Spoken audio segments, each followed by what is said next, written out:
Hello friends, మీ శివాని మొగసాటి. ఈరోజు దసరా నవరాత్రులో 4వ రోజు కదా.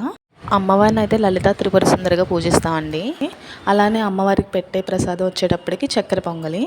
ఈ చక్కెర పొంగల్ ప్రిపేర్ చేయడం కోసం నేనైతే ఒక పాన్ పెట్టుకుని అందులో కొంచెం నెయ్యి వేసి ఒక గ్లాస్ రైస్ అలానే ఒక గ్లాస్ పెసరపప్పు పెట్టుకుని వేపించుకున్నా.